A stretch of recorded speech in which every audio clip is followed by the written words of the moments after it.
Hi, Thomas. Hi, Anas. Good to have you here. Thank you. We are in beautiful. Belgrade. Exactly.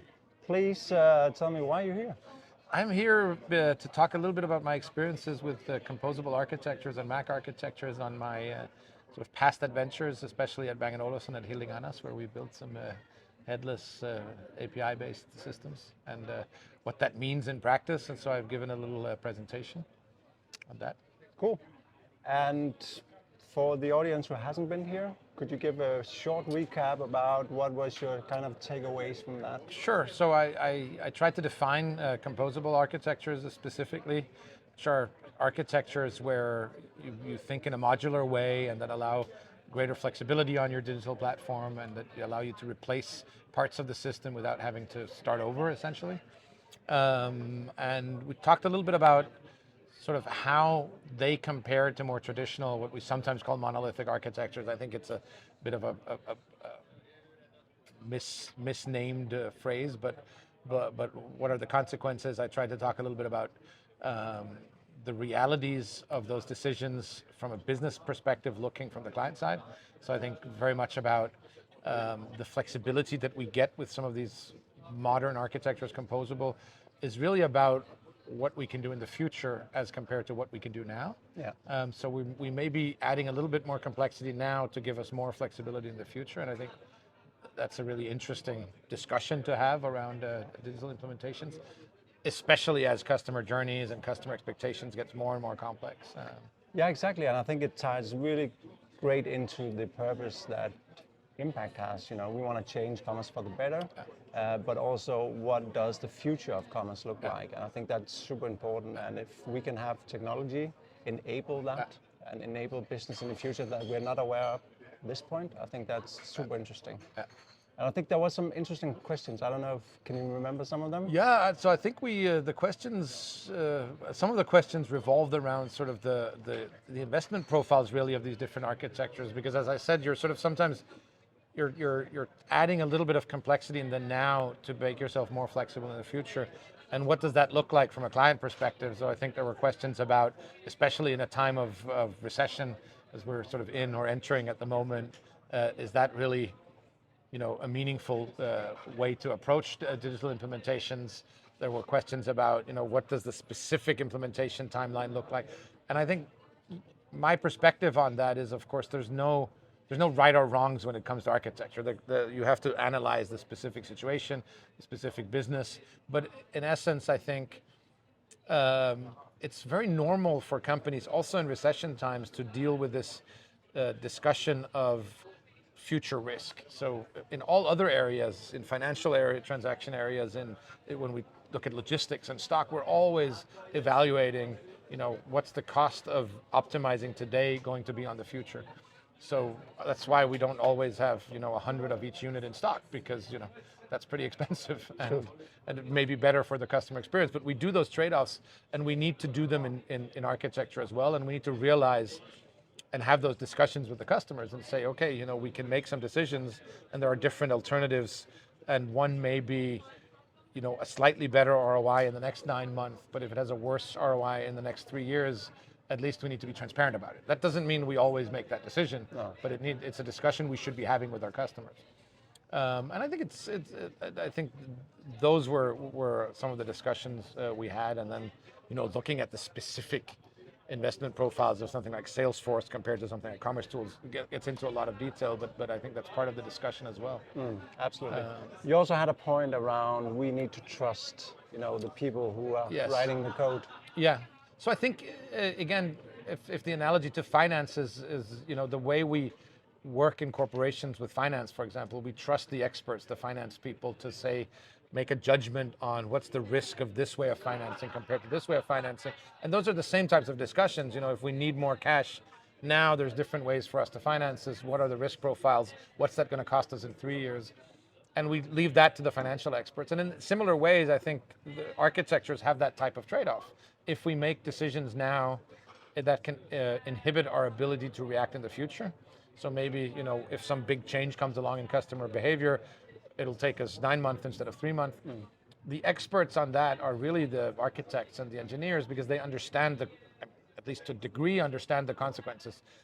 Obviously, when you deal with customer sort of changing behavior, it can be very hard to predict, but they have a better chance of making those predictions. And I think it's on both sides. It's on the business side to trust what the engineers say about these consequences, and it's also on the architect side to start learning more about how to talk in business terms. So I think it's very, I come from a technical background, I come from an architecture background, I consider myself somewhere between business and technology now, but that's been a process.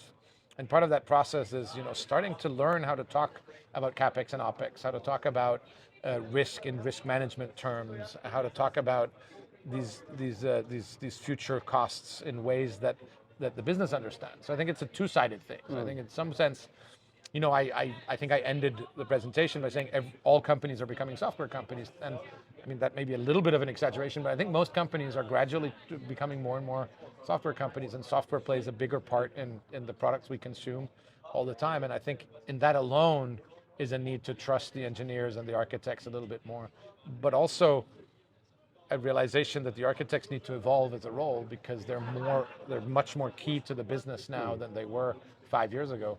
And that's, I think, doubly true in the e-commerce space, which the e-commerce 5 years ago was often, something you attached to the business. It was another channel you sort of sat on the side, and it wasn't really integrated. But it's now, for many businesses, the core, and where, reverse logistics and improved, ship from store and all these new customer services come from the digital side and become core features of the business.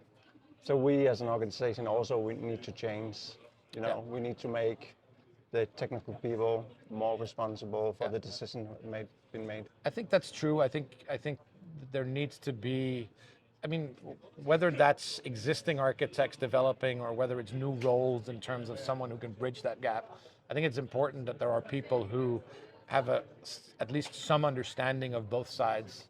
So we're not technical purists. And we also need technical purists who always will defend the technically right thing. Absolutely. And we need business people who will always go after the highest ROI, but we also need some people who understand both sides. And that's not an easy thing to do. Those are two very different worlds, really. But I think there's a need to grow into that role as well, on behalf of your customers, so that you can advise them better. I think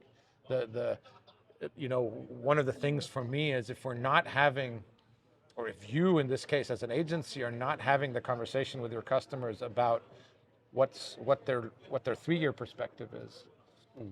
There's been a trend where digital projects get shorter and shorter. So instead of doing 3-year projects, we're doing 3-month projects or 6-month projects, and that's great because it lowers risk. But if we're not also having the conversation about the 3-year perspective and about trying to understand where management and the company sees their company going in 3 years, we may miss out on, pushing our solution in that direction and being better equipped for the future. And then we're not, we're costing more in the future than we should. Yeah. So choosing a composable architecture, you secure yourself on the future. So you're basically, the simple way of saying it is you're adding more complexity now for more flexibility in the future. So it's not necessarily that you can innovate, it's not necessarily that you can change faster because you have a composable architecture, but you can change in unpredictable ways faster.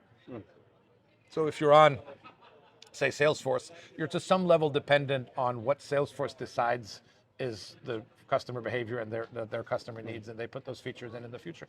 And that pace of change can be super fast because they do it at scale, but it's them. They make the decision on where that development is. So what you're really doing is you're opening the door for more sort of uniqueness and more innovation that you control. And that's not for all companies, I think, in the e-commerce space. Not everyone needs that, but I think some companies, and probably more than we think right now, will need that in the future, that ability to add things that we haven't even thought about. Sure. They had a great presentation on sustainability, and sustainability is one of those areas that's coming rolling over customer behavior probably pretty soon in a large way. And can we predict what that means for our supply chain, what that means for the way we handle product information, our PIMs, and it's probably difficult to predict what that means, but we do know it will have an impact. And if we can't, and and then the choice becomes: do I choose a vendor that I believe will do it right in the future, or do I invest a little bit more now to know that I can make those changes the right way in the future? And that's part of the trade-off we're talking about. Cool. Thanks so much. Always a pleasure speaking with you. Thanks for having me. Cool. Good. Det var langt, men Så må du klippe chopper det lidt op, ikke? Ja, det gør du bare. 10 minutter, det er jo ingenting.